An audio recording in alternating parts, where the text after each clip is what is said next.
Hi everyone, it's Coach Fred here, and I'm going to be going over the Pythagorean Theorem, which is a theorem we've been using all year, and I'm going to take it like one step further and make sure you feel comfortable when you see it in other figures, when you see when to use it in other figures. All right, so we know that the Pythagorean Theorem can be used in a right triangle. So now in order for it to be a right triangle, it has to be marked with that right angle.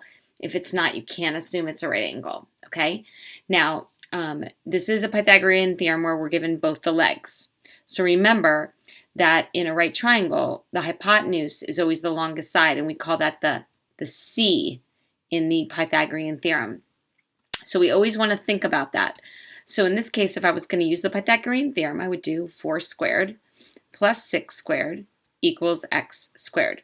All right, then we evaluate, simplify. So 16 plus 36 equals x squared. And so that's going to give me 52 equals x squared. Now we would take the square root of both sides, right? Now remember, when we do that, we have to consider both the positive and the negative answer. So x is going to be equal to plus or minus root 52. Now, the reason we're only going to work with root 52 is because negative root 52, we don't have negative lengths of sides of triangles. Okay, so I always want you to remember that because it's something to easily forget if you get out of a habit. So when you take the square root of both sides, you don't want to forget the plus minus.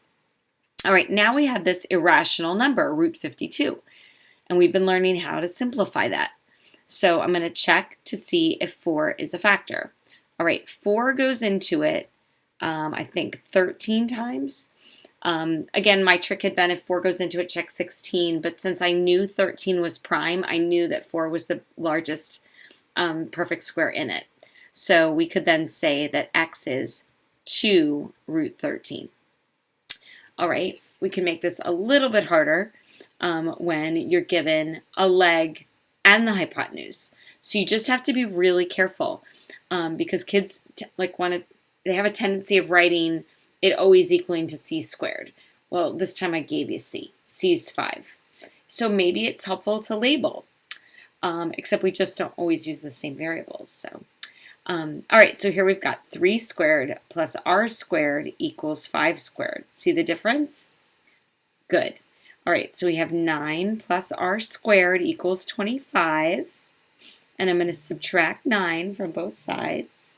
So r squared equals, what is that, 16? Take the square root of both sides. Ooh, this is a nice one.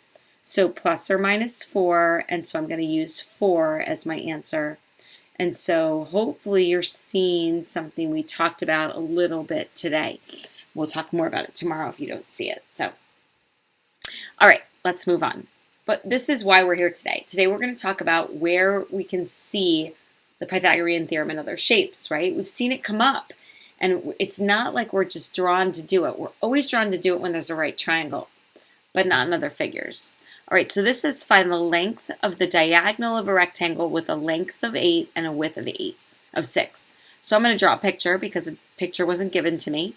So I have a side of 6, a side of 8, and it's a rectangle giving me a right angle, and it wants the length of the diagonal. See? Now I can use the Pythagorean theorem.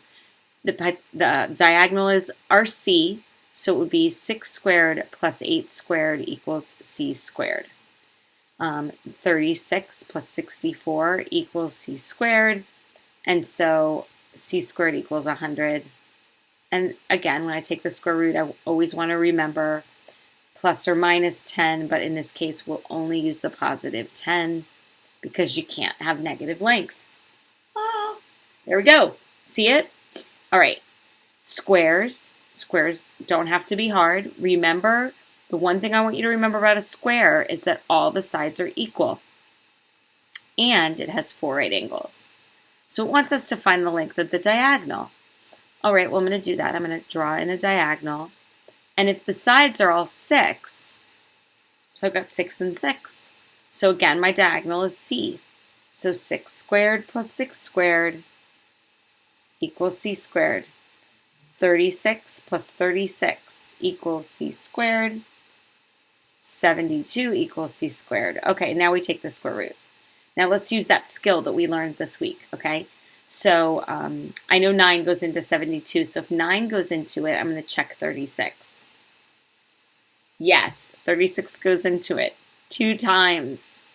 So if 9 goes into it, check 36. See?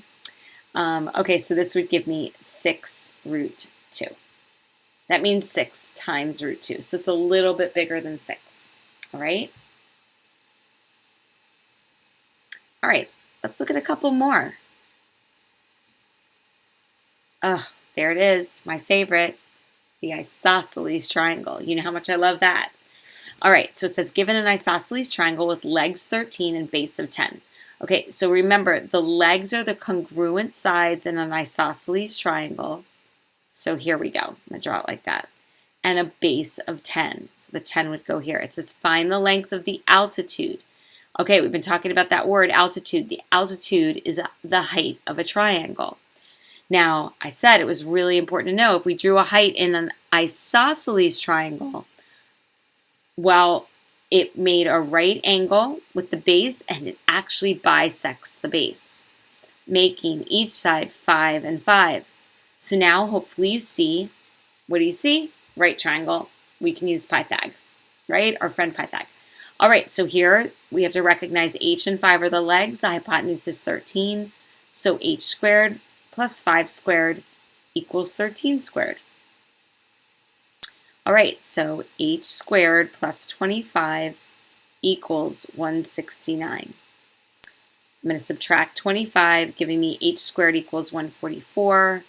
Take the square root of both sides. I know what you're thinking. You're thinking, Coach Fred, that gives me plus or minus 12. Because 144 is a perfect square. But again, we're only going to look at the positive value because we're talking about length. Okay. Another really cool place that you could see it is actually in a trapezoid. So looking at this diagram, I'm trying to find this whole base. But I have different missing parts, okay? Well, first I notice it's an isosceles trapezoid, which is important. So if this is 12, then this is 12. Well, if I can find this guy here, these two would be the same. And I know that this length, actually let me use green, this length here is 10, so I know this length here is 10. So if I have all of that, then I'd be able to find x. So let's do it. I'm going to call this y this time, so I'm not confused with x. So that would give me y squared plus 12 squared equals 15 squared. All right, so y squared plus 12 squared is 144. We just did it. 15 squared is 225. So I'm going to subtract 144 from both sides. And that gives me what, 8? Yep, it does. It gives me 8. Let me go to black so you can see this better. So then I get y squared equals 81, and so y equals 9. All right, so I know this is 9. I know this is 9. So x would be 10 plus 9 plus 9. And I think that's 28. All right, last thing I want to talk about is the circle. Yes, you can see a right triangle even in a circle. So first of all, let's remember that a circle has radiuses. A radius is a line that goes from the center of the circle, so I'm going to call this circle P, to the sides. So there's a radius. There's another radius. If I connect them, look, they make an isosceles triangle. So if I drop in my altitude, I have a right triangle. Now there's other ways to put right triangles in circles, so we don't want to think that's the only way we can do this. Here's one where I put a circle in the coordinate plane, and I drew the radius in. And I said that the point on the circle was 3, 4. So now I can actually use that information to find the length of the radius. If I take that point and I drop an altitude straight down, then this length right here is the x-coordinate there, so 3, where this length is the y-coordinate, 4. And so if I do the Pythagorean Theorem, 3 squared plus 4 squared equals d squared, well then 9 plus 16 equals d squared. 25 equals d squared, and d equals 5. All right, so there was my attempt at showing you other places you might see a place to use the Pythagorean theorem. Just remember, the Pythagorean theorem is a theorem that allows us to find missing sides in a right triangle. You have to have at least two of the sides, and if you have that, you can find the third side. All right, have a great day.